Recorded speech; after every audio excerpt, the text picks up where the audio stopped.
This, I think, is one of the things that's happened during the course of this campaign, that there's a set of assertions made by Senator Clinton as well as her husband that are not factually accurate.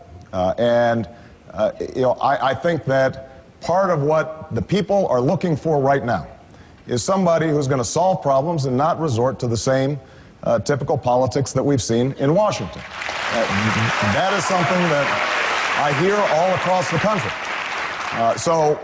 When Senator Clinton or President Clinton says that I wasn't opposed to the war from the start, or says it's a fairy tale that I opposed the war, that is simply not true.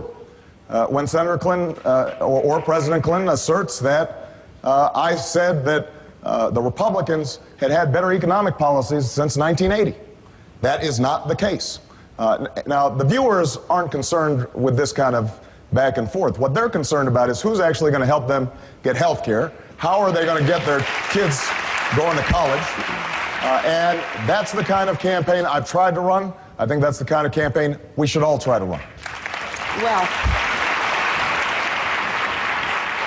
I couldn't agree more, but I do think that your record and what you say does matter. And when it comes to a lot of the issues that are important in this race, it is sometimes difficult to understand what Senator Obama has said, because as soon as he is confronted on it, he says that's not what he meant. The facts are that he has said in the last week that he really liked the ideas of the Republicans over the last 10 to 15 years. And we can give you the exact quote. Please. Now, I personally think they had ideas, but they were bad ideas. They were bad ideas for America. They were ideas like privatizing Social Security, like moving back from a balanced budget and a surplus to deficit and debt.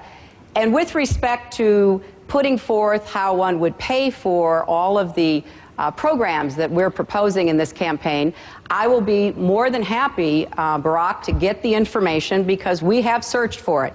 You have a lot of money that you want to put into foreign aid, a very worthy program. There is no evidence from your website, from your speeches, as to how you would pay for it. Now, why is this important? It's important because I think elections are about the future. But how do you determine what will happen in the future? Well, you have to look to the record. You have to look to what we say in campaigns and what we have done during our careers. And I want to be just very explicit about this. We are not, neither my campaign nor anyone associated with it, are in any way saying you did not oppose the war in Iraq. You did. You gave a great speech in 2002 opposing the war in Iraq.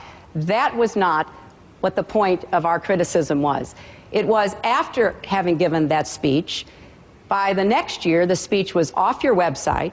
By the next year, you were telling reporters that you agreed with President Bush in his conduct of the war. And by the next year, when you were in the Senate, you were voting to fund the war time after time after time. So it was more about the distinction between words and action. And I think that is a fair assessment for voters to make. Senator, we're a little off topic. I have to let Senator Obama respond. Then Senator Edwards is going to come in as well. Off topic, but go ahead and respond, and then I want to get back to this issue that we're talking about, fiscal responsibility. But go ahead. Let's talk about it. Hillary, I will be happy to provide you with the information about all the spending that we do. Now, let's talk about Ronald Reagan. What you just repeated here today is patent. Wait, no, Hillary, you just spoke. I did not say anything about Ronald Reagan. You said two things. You talked about admiring Ronald Reagan, and you talked about the ideas of the Republicans. I didn't talk about Ronald Reagan. We just had the tape. You just said that I complimented the Republican ideas. That is not true. What I said, and I will provide you with a quote, what I said is that Ronald Reagan was a transformative political figure because he was able to get Democrats to vote against their economic interests, to form a majority, to push through their agenda, an agenda that I objected to, because while I was working on those streets, watching those folks see their jobs shipped overseas, you were a corporate lawyer sitting on the board of Walmart. I was fighting these fights. I was fighting these fights. But I want to be clear. So I want to be clear. What I said had nothing to do with their policies. I spent a lifetime fighting against Ronald Reagan's policies. But what I did say is that we have to be thinking in the same transformative way about our democratic agenda, we've got to appeal to independents and Republicans in order to build a working majority to move an agenda forward. That is what I said. Now, you can dispute that, but let me finish. Hillary, you went on for 2 minutes. Let me finish. The irony of this is that you provided much more fulsome praise of Ronald Reagan in a book by Tom Brokaw that's being published right now, as did Bill Clinton in the past. So these are the kinds of political games that we are accustomed to. I'm sorry. Well, wait a minute. Just a minute. Senator Edwards, let them wrap up, and then I'm going to come to you. I just want to clarify. I want to clarify the record. Wait a minute. Wait a second, Senator Edwards, hold on. There has been a specific charge leveled against Hillary Clinton, yes. So she can respond. Then I'll bring in Senator Edwards. I just want to be sure. I still haven't addressed what you said about Iran. We got a long time to go. You'll have a good opportunity. We're just getting warmed up now. I just want to be clear about this. In an editorial board with the Reno newspaper, you said two different things because I have read the transcript. You talked about Ronald Reagan being a transformative political leader. I did not mention his name. Your husband did. Well, I'm here. He's not. Okay, well, I can't tell who I'm running against sometimes.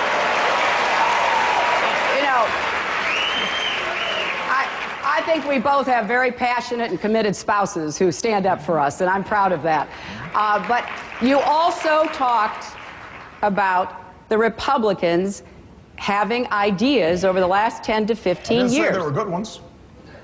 Well, you can read the context of it. Well, it certainly I didn't came say across. they were good ones. Well, it certainly came across in the way that it was presented as though the Republicans had been standing up against the conventional wisdom with their ideas. I'm just reacting to the fact, yes, they did have ideas, and they were bad ideas, bad for America. And I was fighting against those ideas when you were practicing law and representing your contributor, Resco, in his slum landlord business in inner city Chicago. Hold on 1 second. Hold on.